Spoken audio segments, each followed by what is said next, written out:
All right, so the performance event, basketball player shoots at a basket from a starting height of 4 feet and upwards velocity of 15 feet per second. Determine how long it takes for the shot to drop through the basket, which is mounted at height of 8 feet. And then we give the equation.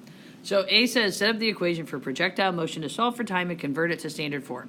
So I knew my velocity was 15 because it had the word velocity of 15. S represents my starting height. So my starting height is 4. So that's my S equals 4. H here is where it's mounted, the height of 8. So that's why H equals 8. So I'm going to plug it in here. And then I'm going to rearrange it so I have it set for 0. So there is my answer. This actually is what I need down here. Part B says create a graph showing the movement of the basketball. And I don't have a graph on here. But remember to include important parts of the graph. So, confession. Somewhere up here in this problem, when I created it, I chose a wrong number for one of these 3 things. I think it was this 15 feet per second. That really is what threw me. I think that's what I messed up as. I should have picked a larger number because when I run it through quadratic to get my intercepts, I get a negative under that square root.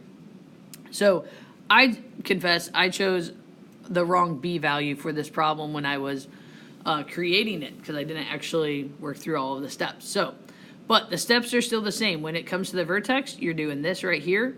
When it comes to intercepts, you're running it through quadratic. So you do that, and then you would graph it on a coordinate plane. And on the test, there's a coordinate plane sitting there. Then C says, what's the domain of the function? What's the range? Explain what represents in the problem. So the domain is the time that the ball is thrown. T must be greater than or equal to 0.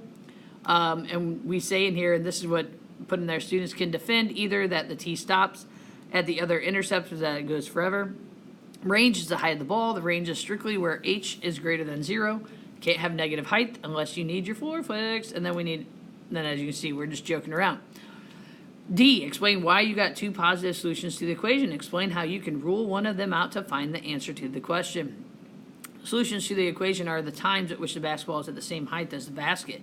The basketball must go up past the height as the basket before coming back down, and both times are positive after the player shoots. The earlier time is when the ball passes through the basket's heights, traveling upward, and the later time is when the ball drops through the hoop. Therefore, the correct answer, if this problem was done correctly, would be 1 second, okay? So I just wanted you to see the explanation, and we had already typed it up. There it is, okay? So again, I apologize that this one, I messed up on the B value. We could change that, but the steps are still the same. You're still plugging it in these places, solving it to be set to 0. That's your equation. For the graph, you're finding your vertex, which we've known how to do, and then you're finding your intercept, which is running the quadratic formula, and then you're just talking.